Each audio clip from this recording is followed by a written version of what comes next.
Hello and welcome back to The Give and Go. I'm your host Reynoso here with my boy Soltero. What's up, guys? Just getting back from what was the U.S. soccer experience. An experience that saw us get paired up with a bunch of football content creators. You guys saw it with that podcast we just put out alongside Brett Oppenheim, tactical manager, and B4 Lancer. Just the crazy week that culminated in us going to the USA versus Trinidad and Tobago game with U.S. soccer, getting suite access, getting beautiful views of the pitch. I mean, what did you think overall of this experience that U.S. soccer gave us, man? Oh, yeah, dude. Big shout out to the U.S. men's national team media team because they treated us so good, man. Here in Austin at the beautiful Q2 Stadium where, as you just said, the United States men's national team hosted Trinidad and Tobago, ended up winning 3-0. Everybody got treated to a really nice win. Not just us, but all of the fans included that sold out that stadium. And as you already said too, man, we met some really cool people that are really passionate about the U.S. men's national team. And dude, I mean, what's not to be excited about when they have a huge tournament coming up in the summer with the Copa America, and then from there, obviously, the 2026 World Cup. Yeah, man, it was cool seeing that passion on display. And more specifically, guys that stood out to me, like Max Bretos. I think meeting him was a big benchmark for this channel because I've seen him over and over again on ESPN talking about football. He's now with LAFC. He has his own podcast, the Soccer OG. He's been in the game for a while, man, and that was really cool to get that recognition from him. But other guys like tactical manager too, people have been wanting to see us get paired up alongside him. Just seeing his passion, that way you see him act on camera truly is the way he is in person, bro. He is passionate about this U.S. side, and overall, all the characters we saw, I thought was just really cool to experience. Oh yeah, dude, that was what was so cool about this whole experience was everyone had their own perspective on how they view, report, and talk about the U.S. men's national team. So it was so cool to see everyone's like own take, own view on how they view this beautiful game. Yeah, man, and everyone collectively was pretty nervous for those first 70 minutes against Trinidad and Tobago, where they just could not break that low block. Even though Trinidad and Tobago only had 10 men, the U.S. struggled for a little bit, but at the end of the match, it ended up 3-0, and I really had to ask myself, is there much to dissect here? Should we be harsh on the U.S. team for not being able to break that block in those first 70 minutes? But because afterwards, they were able to just completely annihilate this team once the floodgates opened. And now going over to Trinidad, I think it's set, man. I'm not too worried about this matchup anymore. I think USA has it in the bag. Anything to take away from that match? No, I completely agree, dude. Like, there wasn't much to really analyze here, and I'm open to some criticism on this game from the U.S. men's perspective, but realistically, it was Trinidad playing defense for 90 straight minutes. Yes, they would try to throw balls over the top every now and then, but for the most part, Cameron Carter-Vickers and Tim Ream pretty much just dealt with it pretty easily the entire game. So yes, it took a lot longer than I was expecting to get that first goal. Ended up being a beautiful flick from Pepe to break the deadlock. But realistically, man, like, that's just how it goes when you play against a low block, 2 blocks of 5. Like, that's just what's going to happen. And to also be completely honest, I think a lot of our players were just in second gear all night. And that's fine because they kind of knew the task at hand. They knew they didn't have to really go at their full max potential against a team like Trinidad. No disrespect, but I'll give credit to Trinidad because dude, they put in a hell of a defensive performance, closed down the space incredibly well, and maintained that level of tenacity the entire match. Truly, it took a crazy goal from Pepe and a couple of other really good goals from the U.S. to actually beat Trinidad. But again, realistically, man, like, Trinidad didn't bother us at all on the other end. Matt Turner didn't see the ball once, I think, truly in an effort to make a save. For me, the takeaway is just how important Christian Pulisic is to this team overall in both play style, but then maybe even emotionally, man. It seemed like that leader was kind of missing in the midfield and in the offense to kind of be vocal about what was going on because, I did think they were in second gear overall. And in the back line, you got Tim Ream, who I think is the standout leader, really guiding those guys. Although Matt Turner, he's a loud personality. But up front, I mean, we saw moments where Gio Reyna looked a little little slow to me on the ball, right? He did, yeah. A little lazy. And I feel like those are the moments where a guy like Christian Pulisic can kind of get onto his player and be like, yo, wake the fuck up. I know it's Trinidad, but I was there in 2017 when they knocked us out of the World Cup. We got to be more ambitious despite the level of quality of our opponent. That's the only thing I saw missing. And also creatively, I think Pulisic would have been able to much easier navigate this low block and be able to break them down with an ease that would have infected the rest of the team. So for me, it was just that was a takeaway. Pulisic and the impact he has on this U.S. squad. Yeah, absolutely. And then, players like Serginho Dest, I thought he actually had a pretty poor game. He just had sloppy touches, really bad crosses. But the thing is, when we play against, for example, Mexico or Canada, Dest shows up pretty much every time. So that's why I'm not really worried here. And even performances from McKinney and Musa, they were just, knocking the ball around. They didn't look to penetrate that often. They didn't look to really kill Trinidad. But, again, when we play against bigger opponents, they definitely show up. So that's why there's just, for me, not really much to look at or take away from this game. After the match, though, Berhalter did say, he was just like, this is one of the games where we just like, CONCACAF doesn't fully prepare us for the big tournaments like the World Cup. And this is a perfect example of that because, when you play against teams like Uruguay or Colombia, they're not going to do 2 blocks of 5. They're going to go at you with players like Luis Diaz or Darwin Nunez. That's a completely different type of game. Just, quality aside, just the style that you'd have to face in those type of teams, completely different. And those are the matches that the USA really need to gear up for. But, just unfortunately, we're not going to really get that until the Copa America. Yeah, so I think it looks set for USA to qualify comfortably into the Copa America after this match. So credit to them.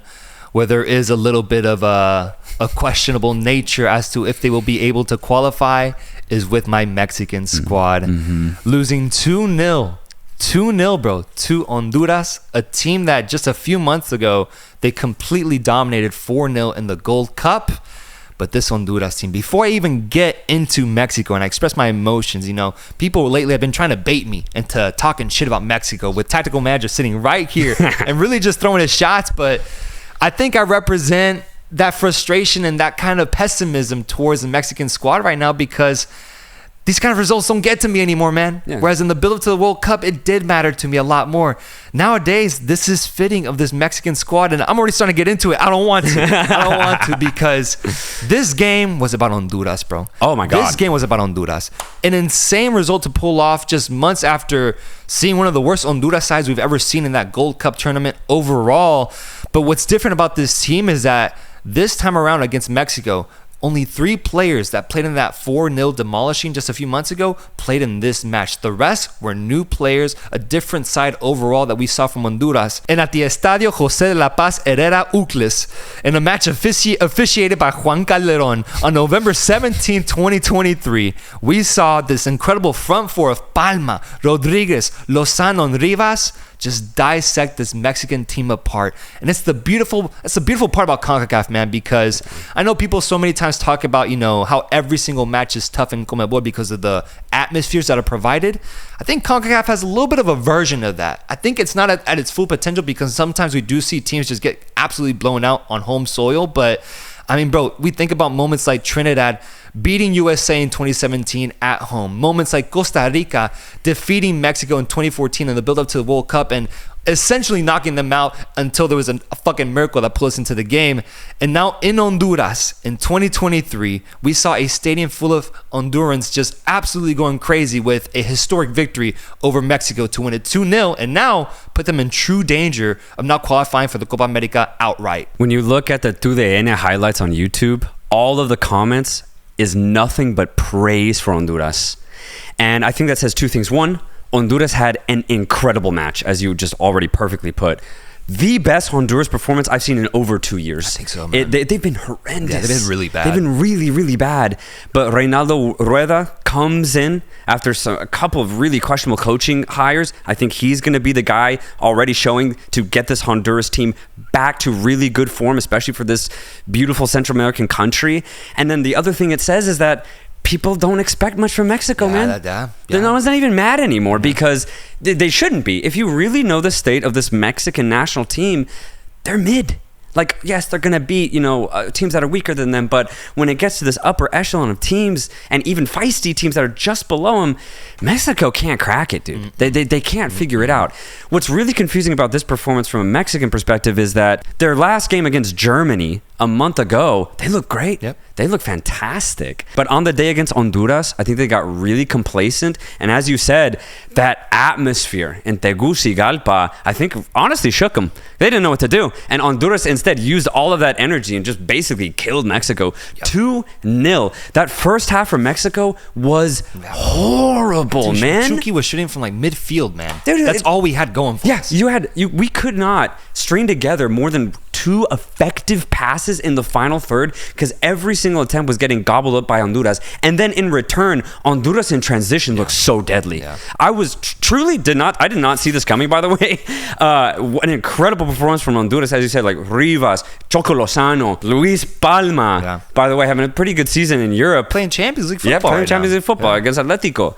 And they look so good. Stretching the Mexican defense every single time. Really good overlapping runs. And the midfielders were smart enough to always find them on these nice little curling runs, bro. Like, there was some really, really good football that Honduras played. And I think it's just credit, again, to Rueda's plan and the Honduran players trying to do better than all of the performances that they've had over the last 2 years, man. Yeah, man. Speaking to Honduras fans in the past few months, I think they needed this win, man. They've been needing this for years, and not even just specifically against Mexico, just a showing like this one where a team is, where they're even just likable, man, where they're fun to watch. It's been such a long time since we've seen an Honduras side like that. I mean, for them, the question is, can they keep it up? Is this a thing that just happened because they were at home and the energy was just in the air, the weather was nice that day, everyone just felt good?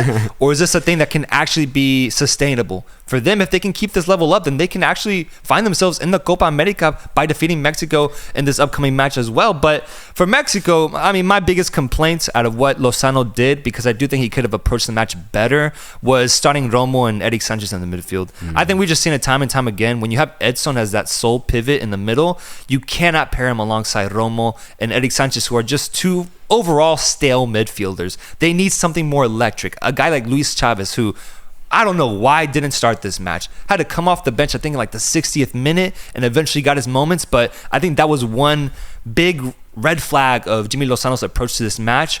And then also bringing on Julian Quiñones in the 73rd minute, bro. So late. Like, what are we doing? We're So trying to late. ease him into the national team. Look at the state of us right now. What are we doing trying to be patient? We need players now, bro. We need electric, forward-going players at the moment. And to just kind of be, I don't know, almost cocky and be like, I'll give you your 15 minutes here. You'll get warmed up. We'll be up by then. It'll be no problem. I thought is also a red mark on Jimmy Lozano's approach overall. But obviously, there's more factors to why Mexico lost this game. I think the players overall got a little complacent as well. Edson Alvarez highlighted that in his post-match interview. He was just like, these guys, we just didn't have the right attitude today. But beyond that, I think game plan, I think attitude, I think all these elements that have already been kind of haunting Mexico for a while now just came to play once again in this really important Copa America qualifying match. And so now it's a situation where Mexico has to win by 2 goals or more in their own home stadium to be able to pull off qualifying for the tournament. Funny enough, I think we might be able to do it. I think we might be able to do it. You'll be at home. Yeah, we'll be at home. It'll I think help. that actually plays a really, really big factor. And I don't know if I trust Honduras enough right now to be able to hold that 2-0 lead. I mean, maybe they can just propose themselves with a low block and really promote Mexico to come at them. But even then, I think if Mexico gets 1 goal in this match, the energy is going to be infectious. They have the talent overall that's, I think, better than what Honduras has right now to take over a match. And I'm going to predict that they will be able to pull off a pretty crazy comeback. But I'm just saying, man, the fact that we're in this situation right now is a sign of where we are right now as a team overall. Yeah, I think Honduras's ability to get past this stage against Mexico in Mexico is going to be completely reliant on Rueda's tactical plan. If he goes to Mexico and says, all right, guys, we did everything we needed to in Honduras. We got the 2 goals. Now we're just going to defend. It's over. Mexico's going to get 2 goals. They'll somehow get the win at the very least. Because at the end of the day, I think Honduras's true weakness is in that back line. They had a good game against Mexico, but Mexico just didn't really do much. It was the midfield that really did all of the defensive work, and then the back line, was just there to help. But when you look at the quality that's in that Honduran backline, I think they all play in the Honduran league. Once again, no disrespect, but players like Chucky Lozano, players like Santi Jimenez or Julian Quinones can exploit that, especially at home. So the only way I think Honduras can go through here is if Rueda says we have to play the exact same way. Yeah. We have to stretch Mexico, even if it exposes us a little bit, because the only way to say Honduras going through is not through defense, but by getting at least one more goal in Mexico. If they get one, then Mexico's truly in trouble. I think they're truly in trouble. Yeah. So that has to be their plan. Get one goal before the half, and then I think Honduras can do it. But I don't know what Rueda's thinking right now. Yeah, I wonder. Oh, man. But that would be such a statement, man. If Honduras is able to qualify and beat Mexico in these 2 matches, they're qualifying for the World Cup. Because that's how important I think this game is for them right now. Yeah. Man. If they lose the lead once again and we go back to the same old Honduras way, then we're back into that question of can they even compete in CONCACAF at this point, because they just aren't trustworthy. But I do think there's potential here, man. There's something cooking if they can keep that momentum going. So please, I'm in a way, I am begging Honduras to showcase themselves in that way, because it's just gonna be one of the most frustrating things if Honduras loses its lead, bro. It's gonna be one of the most frustrating things. Oh, I'm gonna be so frustrated. Honduras did not make it to the 2016 Copa America that was here in the United States, and that I think that was the beginning of the end for Honduras. And it has taken them over 6 years to even get back to some sort of relevancy, dude. The 2022 World Cup cycle for Honduras. Oh my God, that was bad, dude. Yeah, you said the worst. You said that this was the best game we've seen from them in 2 years. I would say in 6 years. Yeah, bro, because absolutely. The qualifying cycle was really bad, man. Really, Last place, really I think, bad. in the octagonal. Yes. Yeah. And I completely agree with your take here. If they're able to qualify by beating Mexico here, then I think Honduras is going to qualify for the World Cup 100%. They've found the rhythm. They know within themselves that they have a good team to at least play at a very good competitive level, and they will qualify. And I think they'll have the perfect practice at the Copa America, which they would qualify for by beating Mexico. So this is one of the biggest games in Honduran history over the last 10 years for sure. Yeah, as for Mexico, it's not the end of the road here if they don't win this match. They're gonna get through that mini tournament, bro. That seems like if they don't make it past that mini tournament, I'm quitting the pod, bro. And we're painting over Santi at that point. Man. We'd have to. Crazy. We would have to. Luis Palma on there, man. Yeah, that cannot happen. I don't think that can happen. I don't think it will. I don't think it will. Yeah. Let's just say Honduras do win. Congratulations. But there's just no way Mexico don't qualify in the next stage. Yeah. There's just no way. So, yeah. 2 other matchups happening between Panama and Costa Rica, and then Jamaica against Canada. I actually didn't catch these games, so if you could catch me up on what happened, or at least how it happened, I'd love to hear your take on these matches. Yeah, I'll stick in the Central American region. Costa Rica hosting this match against Panama. 3-0 to Panama. Bro, lately, that's crazy. That's crazy. I don't think I've seen a better, more complete Panama performance, and I keep saying that.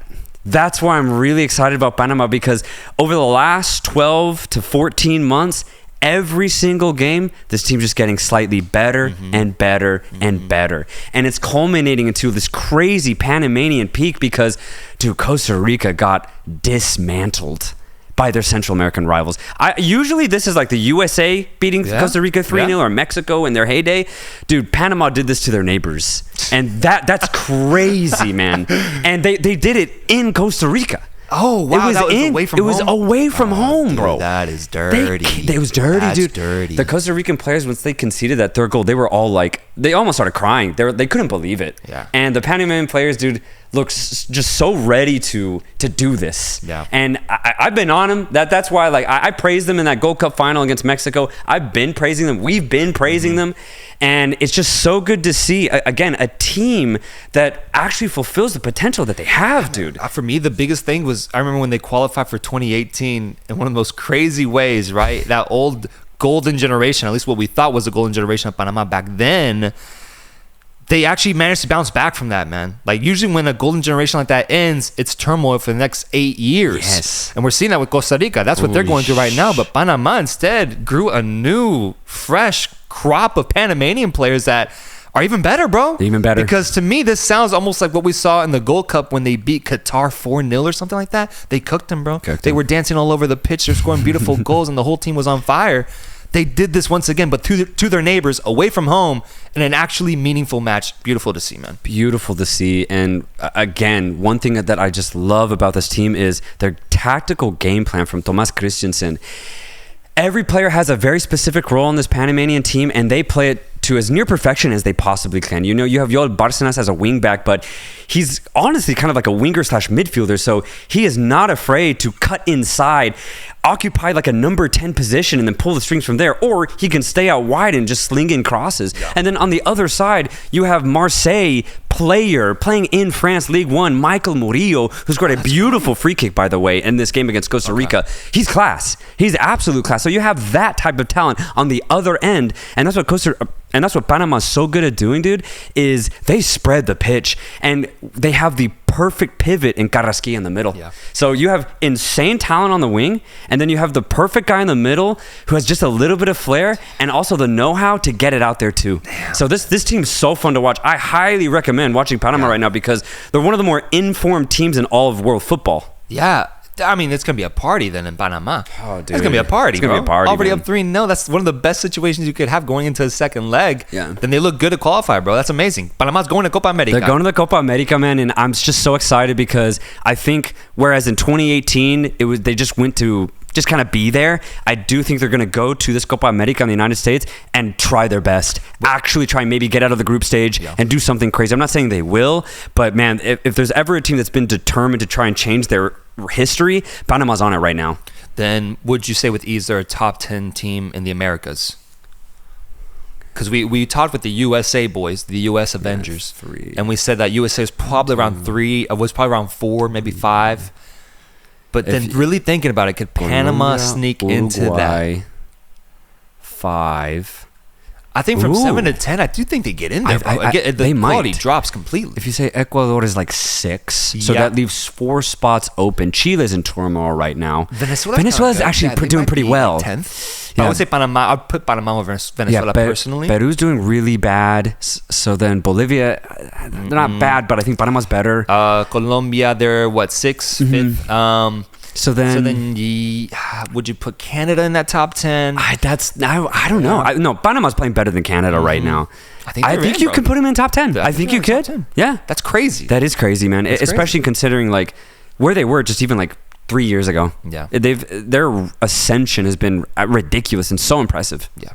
And on the other side, we have Canada defeating Jamaica 2-1, also away from home, right? Away from home.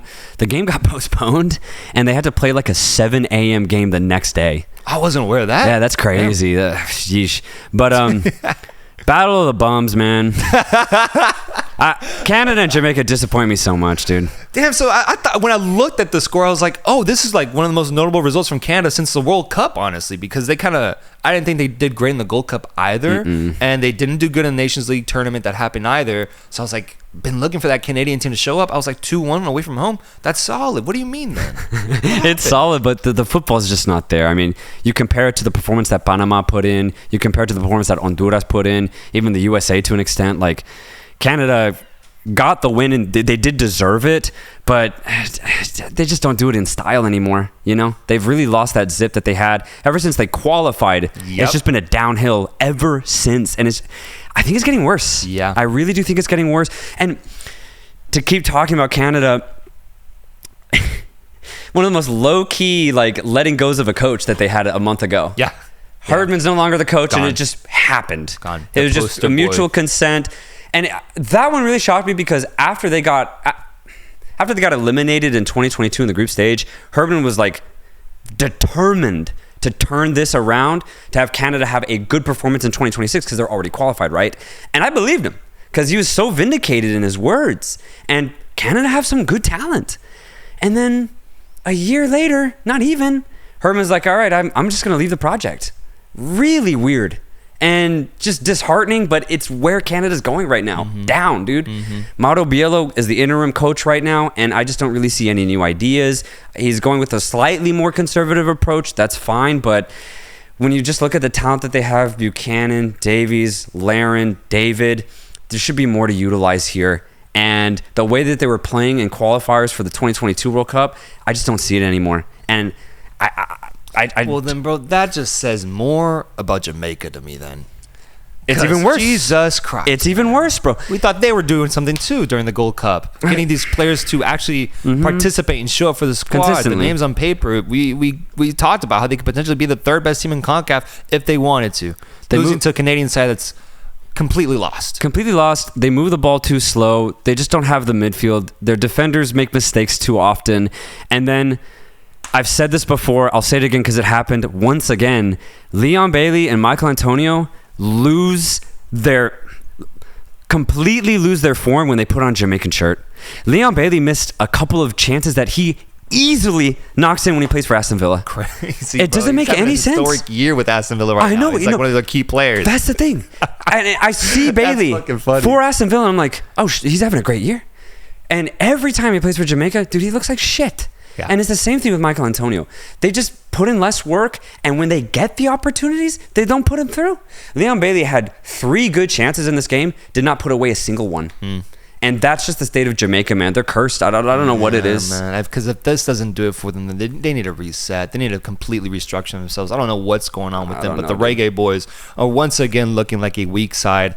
And that sucks, man, because if they qualify for Copa America playing good football the way we thought that they could be a feisty team in those group stages against those South American sides. Yeah. But if they're just going to do this, bro, then maybe they might still be able to qualify through the mini tournament because they might still have enough quality to do that. I think they will. This is disappointing, bro. This is truly disappointing. So, yeah, like you said, a battle of the bums. Yeah, battle of the bums. No matter who loses, let's say Jamaica somehow pull it off or Canada just maintain their lead, I do think the loser will still qualify just because when I compare them to who they have to play, let's say Trinidad or Costa Rica, they're better than them because, again, Trinidad and Costa Rica just aren't good, man. They're just not good. Jamaica is at least pound for pound better than that, but they just don't play good football. So Canada goes through in the second leg. I would say so just because they're going to play at home. I think they'll maintain it. They'll be smart about it. And they still have the individual talent to at least get like another goal. Yeah. It would take a lot for Jamaica to win it. The thing is, it is only a 1-goal deficit. So I'm not going to completely write it out because I don't fully trust Canada anymore.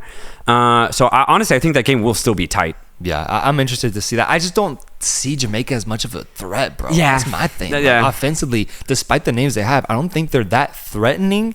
If Canada approaches this game right, they can see themselves win out and qualify for the Copa America. So let's see it happen, man. That's CONCACAF right there in a nutshell so far. We'll be back to talk about that after the Mexico-Honduras match because that's going to be the headliner right now for what's going on in the quarterfinals.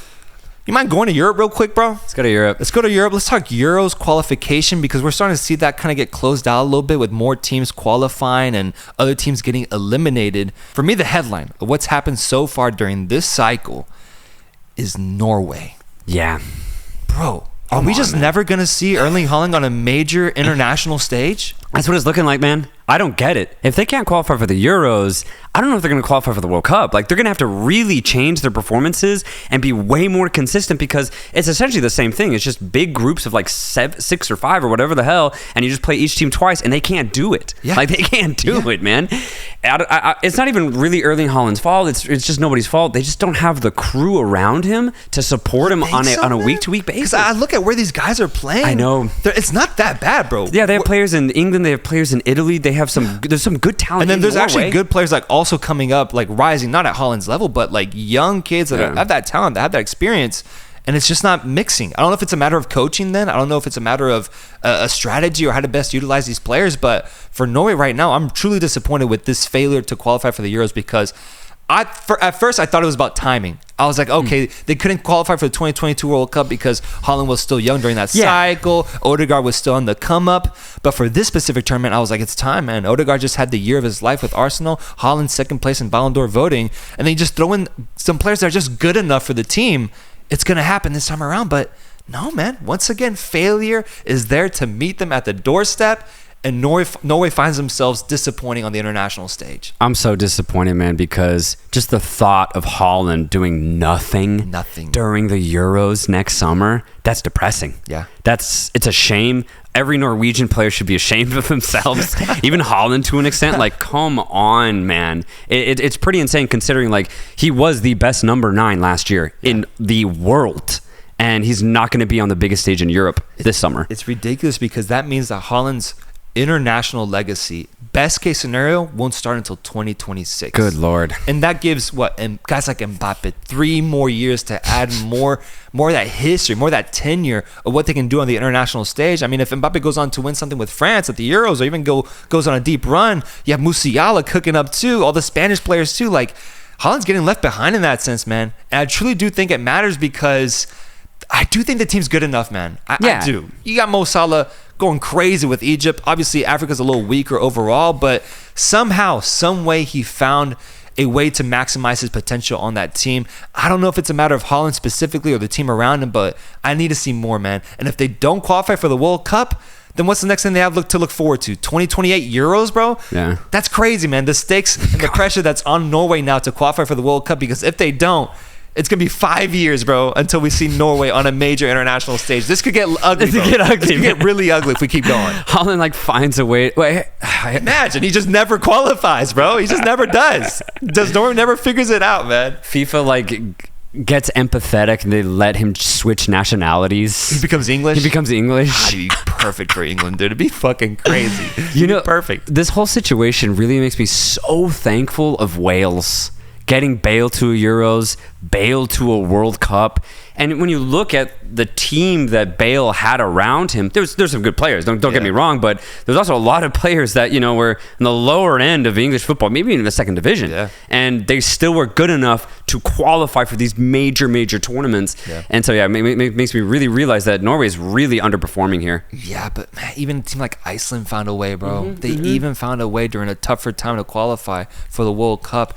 This World Cup would be expanded, so hopefully they can get in now with more ease. But Norway, to me, was the talking point, followed by France against Gibraltar, bro. Yeah, Jesus, man. This scoreline looked oceanic. Back when Australia was back in the OFC division, man. 14-0, 14, bro. Good Lord. Goals. It broke a record. I think the record was 10-0.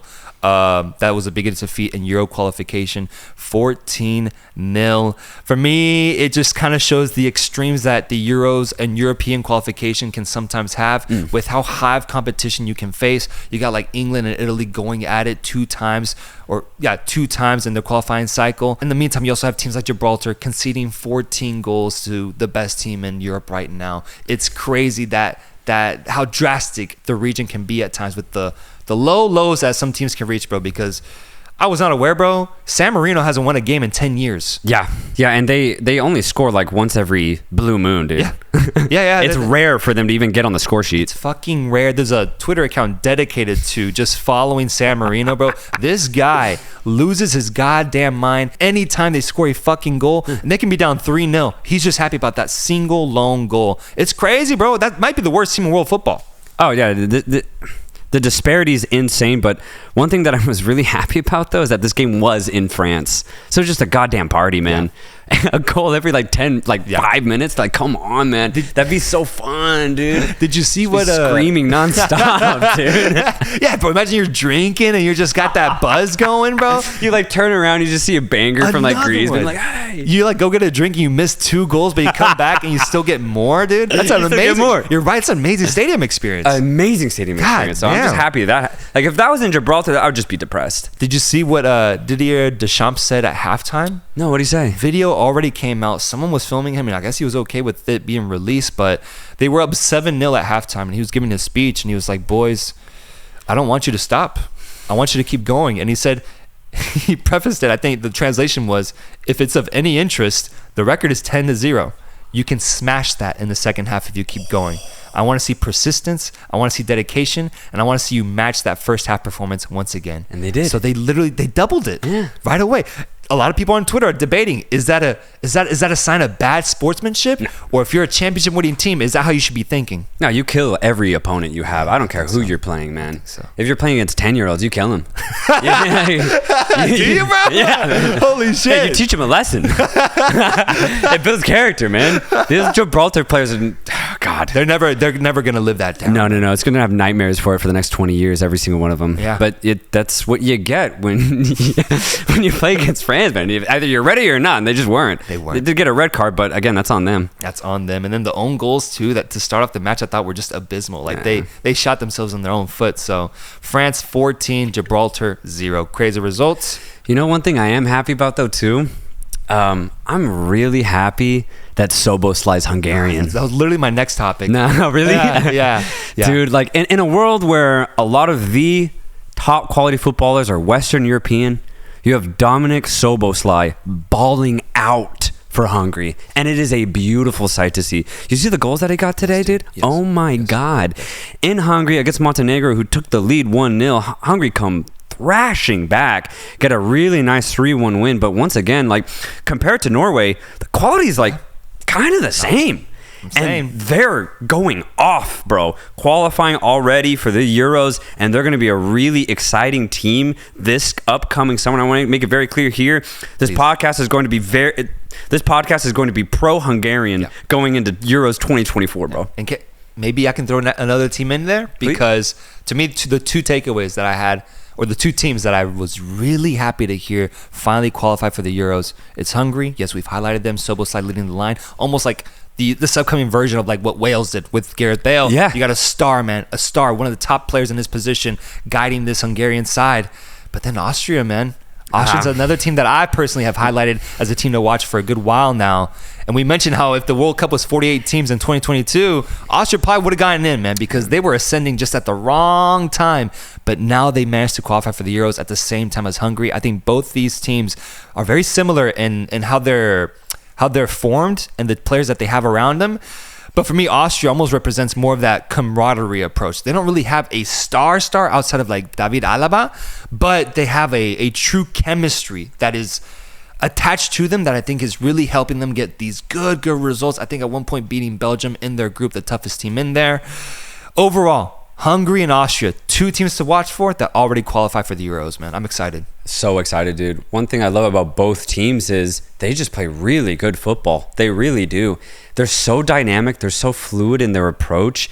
And they score goals, man. They score some really good goals. And again, just the way that they attack, it's so entertaining to watch. When you get so many teams that just can't figure out the chemistry, they just can't figure out how to move the ball at the international level, Austria and Hungary have figured it out, man. And I'm going to be rooting for them hard this upcoming. I'm so excited to see them, man. I'm so excited to see them. I hope we can get already like an inkling of something special in the Euros from one of these two teams, man. I can see it. I can see like Hungary is that team that goes to like the quarters and is on that magical Cinderella like run, they can. Or even Austria. So keep an eye on those two teams. Let's go to South America. Yeah, real quick, just acknowledge some things that happened with two major results. Colombia defeating Brazil. Luis Diaz, 2 goals. Just the emotions, man. I cried, dude. You have to. I cried, man. You had to. That was insane. Insane. Ridiculous. Like, that's when football reaches like a different level, bro. But that's what football can do. I just couldn't believe it. The way his father reacted. Good Lord. It is. It's just pure emotion. Pure emotion. Pure South American emotion on display. Luis Diaz just, God. You know, what is there a guy like holy shit, man? Like this was spiritual and religious. Spiritual. For me, it was a script, dude. Yeah, it was a script. It was a script. 2 Luis Diaz goals. I just think it was crazy that happened. And on the other side, James looked good.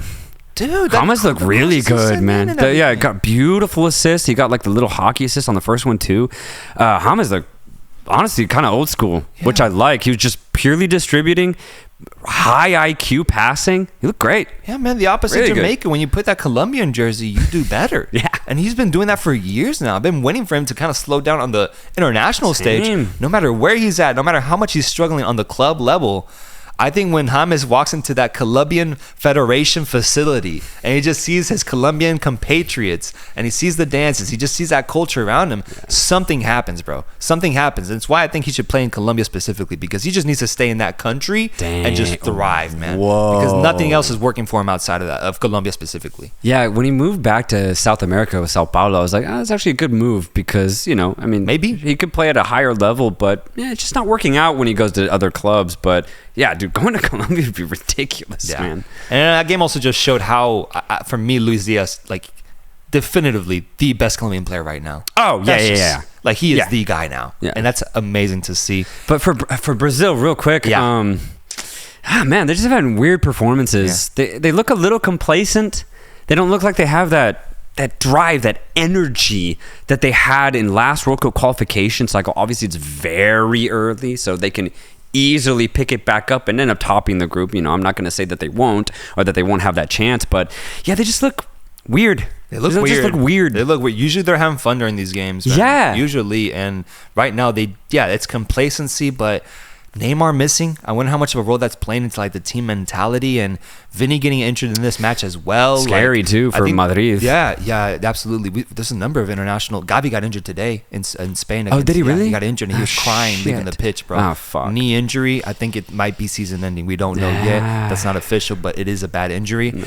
But with Brazil specifically, I don't know. They haven't tapped into that extra gear that I know they're capable of. They have the players for it, even without Vinny or Neymar. Maybe they're just taking it easy though, because it's 6 teams that qualify this time around and they know they'll get in no matter what. But that extra gear that we saw in 2022, dominating CONMEBOL and playing really, really good football, I'm not seeing it yet, bro. And I would be a little concerned if I was Brazilian. And likewise, Argentina, bro, losing their first game since losing to Saudi Arabia in the World Cup, losing to Uruguay at home a la Bombonera, man. Dude, what an atmosphere, though. Oh, my God, dude. Yeah. That's one of the games where I'm just like, I just wish I could travel around the world and watch international football, dude. Teleport into matches. Oh, God. That'd be perfect. That'd be perfect, man. I just go all around catching just World Cup qualification games, because what an atmosphere. And honestly, what a game. That's really good back-and-forth game between Argentina and Uruguay. The fans maybe didn't get the result, but they got treated to a really nice football match. I think because of that atmosphere, because of how menacing it can be, that's why I give Uruguay some major kudos. Major kudos here, because that's a win with like huevos, bro. That's like a fucking heavy ass win there to go to Argentina, get a result in the state that they're in right now, and do it in the way that they did. Clean sheet. Nunez, Nicolas de la Cruz looking really good offensively. I was so impressed. Like, truly. Like, holy shit, the Bielsa project might actually be working. I think so. From what this result told me was not so much the Uruguayan players, but the tactics, because the way that they closed down space, haven't seen Uruguay do this since like 2014. And also the amount of running that they did, dude, it was non-stop. Leeds-esque, actually. And which is actually really cool to see Bielsa just take a similar approach applied to Uruguay, because they do have the talent. They do have the players. And I think that Uruguay has been so underwhelming in these recent years. They just haven't had the tactical genius to direct these players. They have the talent for sure, and I think we saw it today. It was talent combined with really good tactics, because it was just non-stop, very good curling runs, and Darwin Nunez just going up and down that pitch, man. That second goal was beautiful, man. That fake shot he had, and then nutmegging Emi Martinez in the process, and then that first goal was just pure hard work from who was that player that did it? It was he was battling Montiel, I believe. No, it was the other one. What's his name? Molina. Molina got done in, dude. He got done in. And honestly, well, okay. I want to make this very, very clear. Argentina had 2 mistakes, and that led to 2 goals. Molina should not have lost the ball there. He really shouldn't have. The Uruguayan player gets it, and he puts in a really deadly ball across. And what ended up happening was Tagliafico cuts inside to get Nunez, and Nico Gonzalez did not track back.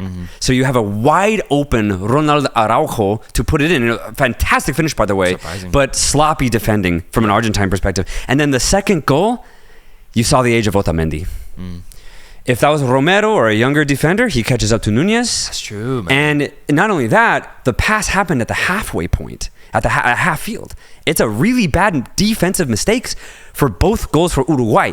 So Argentina just turned off. They switched off in those plays, and Uruguay punished them with really good clinical finishing. Yeah, Nunez has so much time to decide what he wanted to do. You're right. If that was a different defender, he would have been right on his ass, or at least forced a miss, or at least forced him to work harder. But that was way too easy for Nunez. Yes. Yeah, it showed, man. It showed. And I'm interested to see what Argentina does there, because Lisandro Martinez is injured right now. We're still waiting for him to come back to be part of that center back duo with Cristian Romero. Still, though, Uruguay looking really impressive. Argentina suffering their first loss. just really interesting outcome, man, honestly, in this CONMEBOL qualifying cycle. But one thing I wanted to ask you regarding the two teams that we just talked about between Argentina and Brazil is that they're facing off on Tuesday, man. Massive matchup. How would you preview this game, man, and who's the favorite going in? I would say Argentina, just because Brazil have been like really weird, and I think that form isn't going to go away over the next couple of days. No Vinicius Jr. That's just not good. No Neymar. That's just not good. For Argentina, like I said, it was just two defensive mistakes, and they played against a very hard-working Uruguay. If we see the same Brazil that played Colombia, they won't have to struggle as much. So I'm going to give the edge to Argentina for sure. Yeah, I think I'm going to go Argentina too. It's a battle between the two teams that we thought would compete for the first place position, and we said it before that we both see Argentina topping the table. For that reason, I think I'm going to back them in this match specifically. Yeah. I think they'll find a way to either get a draw or tie to where they don't lose points and give points to Brazil to get that lead. And just the way Brazil's playing right now, it's not convincing enough for me. Whereas, like you said, the way that Argentina lost that match against Uruguay, it could happen to any team. It really could. Whereas, meanwhile, I mean, Brazil, I thought, just got beat, bro. They got beat, man. Yeah. And I'm interested to see how this matchup goes, but still very exciting because to me, this is the best rivalry in international football, and it just makes for some crazy stages with the players that they both host and have, and it's South American rivalries at its highest, bro. Peru? Worst team in CONMEBOL, bro. Worst team. That's what you get. That's what you get with Peru. The absolute downfall of a squad, man. Yeah. I mean, it's crazy how predictable it can be, man. When a team's golden generation dies out, the darkest generation follows. And it's just 4 years of hell, bro. Peruvian fans are in hell right now, suffering, bro, because this is not good. 1 point. 1 point so far when there's other teams that I thought would be as bad in Venezuela, who has actually lived up to a much better expectation. You have Bolivia, who managed to beat Peru at home in La Paz. Paraguay is even finding ways to play better right now, man. Peru, with their coach Reynoso, is just the worst team in CONMEBOL. Yeah. And I just want to highlight that because at one point they meant so much to us. I mean, let's not. Yeah, I want to make that very clear. I loved this team back in 2018 cycle. They were one of my favorite teams, but ever since then, it's just been downhill. It's getting worse. There's nothing that they can do because the team is just old guard, not cutting it anymore, and no new faces. And the new faces that are there because just they have to, they're not good. They're not good. I mean, just look at it from player personnel perspective. Like in 2018, you had Advíncula and Andre Carrillo playing side by side right on that right wing. So one of the most entertaining, deadliest duo that you could find in international football. They're both gone. Yeah. They're both gone. You had Cristian Cueva, one of the more niftiest number 10s in the game, and he's just completely out of form, not even recognizable to his performances that were 4 or 5 years ago. You no longer have Paulo Guerrero, just because of age, right? Yeah. But there's been no replacements for all of these types of players. So you don't have anything for Peru. This shouldn't surprise you. It's just a fact of reality. They're really bad. Yeah. Damn, dude. Yeah, it's just, man, just thinking about the players they used to have, the team that they shaped up going to the first World Cup in God knows how many years in 2018. Yeah. To see it end like this is harsh. And now they're the favorites to not qualify out of CONMEBOL, which is just crazy, man, to think about, given how 7 out of 6 teams can qualify out of this group. But, man, the World Cup qualifications are in full effect, bro, because CONMEBOL is in action. And now joining them is CAF and AFC, man. Yeah. Their very early stages have been happening now in both Africa and Asia. And I was just looking through, man. I was just looking through the results to see what stood out to me. And for the most part, I would say that the teams that you would expect to win their first match did, for the most part. There were a number of surprises, though. For example, over in the AFC region, India getting a win over Kuwait. 1-0 away from home. Okay. India, who a lot of our viewers come from, have been, people have been trying to tell us about India. They're on some sort of rise. They're at least playing better than they have in their history. Getting a win to start off the group stage that they're in. I think they're paired up with another really strong side, though. But 2 teams out of that 4-team group get out, and if India can be that second-place team, there could be something there for them. But winning their first match, that's a great first step, and that's a result that stood out to me in that in that process of just looking through the results. Yeah, it's so interesting how Asia does qualifying, man. Like, they have 5 rounds. So there's a preliminary round, which is like 4 teams, and then there's a huge second round, which is the stage they're in right now. Then they go to a third final round. You have to top the group to qualify for the World Cup. Then they take like the best couple of second placers. They go to a fourth round. And then those winners go to a fifth round. And those winners don't even fully qualify for the World Cup. They qualify for the interconfederational playoffs. It's ridiculous the amount of filtering that AFC region does. Yeah. It's really interesting that they still give all of these really small teams a chance, though, because they pit them in these same groups as, Saudi Arabia or Iran or Korea or Japan, Australia. And so, you get some pretty insane results. I think Qatar beat Afghanistan like 8-0. They killed them. Yeah. And that actually shocked me because, Qatar, I didn't think they had it in them to score that many goals. But yeah, Korea, I think, also just balled out as well. Japan, Pakistan, I think, got a win. I saw Malaysia got a really good 4-3 win, which is honestly really, really notable. Good. So congratulations to Malaysia. I'll be really interested to see what they can do. Uzbekistan with a nice 3-1 result. I'm going to be watching them very heavily because they have some really good talent within their team and also within their domestic league. Yeah. And over in the CAF region, any results that stood out to you in this first round? CAF region, I would say no notable results except for one. Nigeria, dude. Not getting any wins. Drawing twice, bro.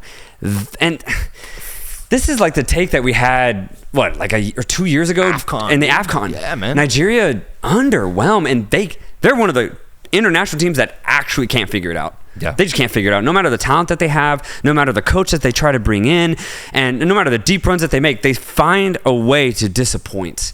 And that's just the state of Nigerian football, apparently, man, because I don't know how they realistically turn it around. It's just, sure, they might still end up qualifying, but I don't even know because the way that CAF is, it's still pretty brutal. Yeah. The process is you have to win your group to get through. If you don't, you have to go to a knockout stage as second placers.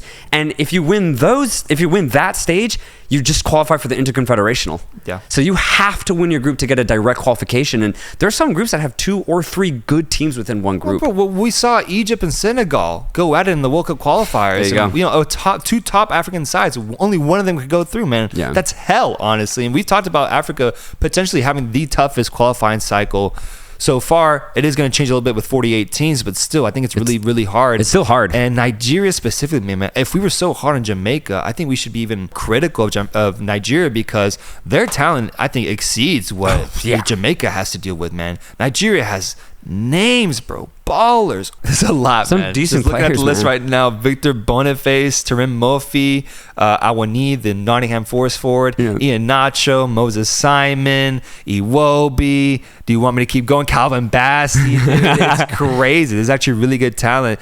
They should not be getting these results, man. They shouldn't. And I think it's concerning now because we pitted them as favorites for the AFCON a couple years ago, and they completely underwhelmed.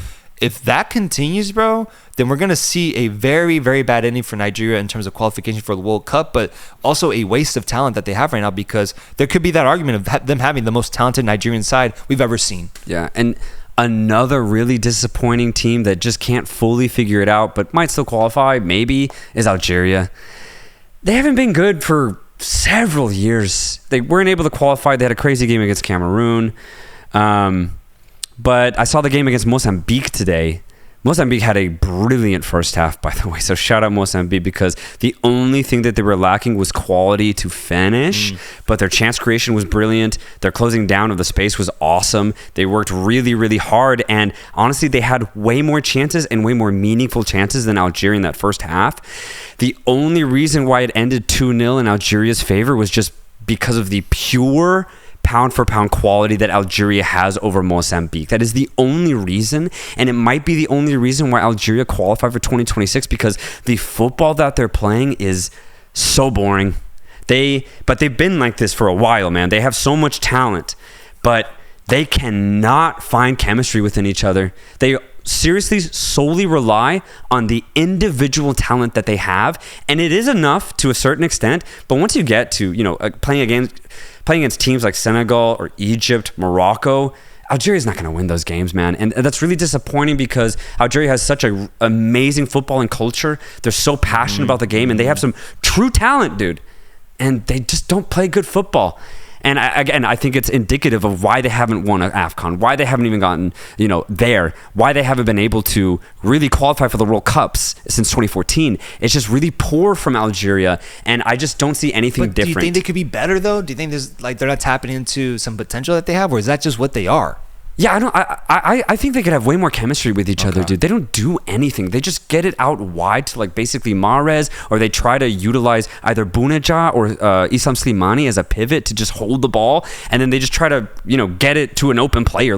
There's no plan when Algeria go forward. Again, they just use their individual quality, and they have some really good talent, but they don't really dissect teams.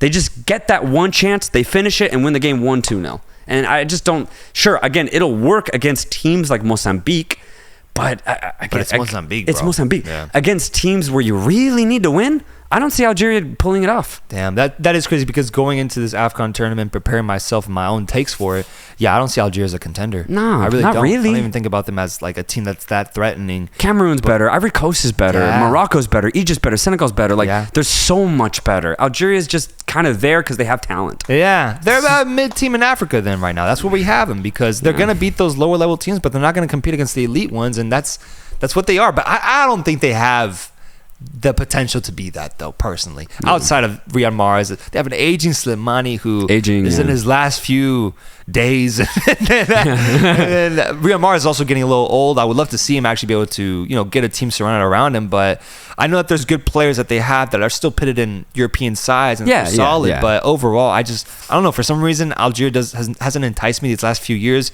And even going back to that crazy result against Cameroon in the qualification stages, where they ultimately lost out on qualification off of a last-minute goal that Cameroon scored. I thought the fact that they were even close and competing against a Cameroonian side that I thought was a little overrated. I know. Says a lot about the state of Algeria right now. Exactly. So that's where I'm at with them. I actually am with you on that, but we'll see. We'll follow them along to see what they can do and what they can achieve in this World Cup qualification cycle. To finish off the episode, I actually wanted to give a shout out to one of our fans, because we've unlocked a new feature on Spotify where we have an open Q&A for every single episode, where fans can submit questions or they can submit comments as to what they thought about the episode. It's really cool. Spotify Wrap coming up. I'm interested to see how we do as a podcast, man. How many podcasts and how many people are listening to us right now. But one comment that stood out to me was from a man named Not Sergio Jaro. He says, "I loved it, guys. Keep it up. You guys make my weekly long car rides to go see my girlfriend awesome. Thanks for keeping the community informed." Wavy emoji.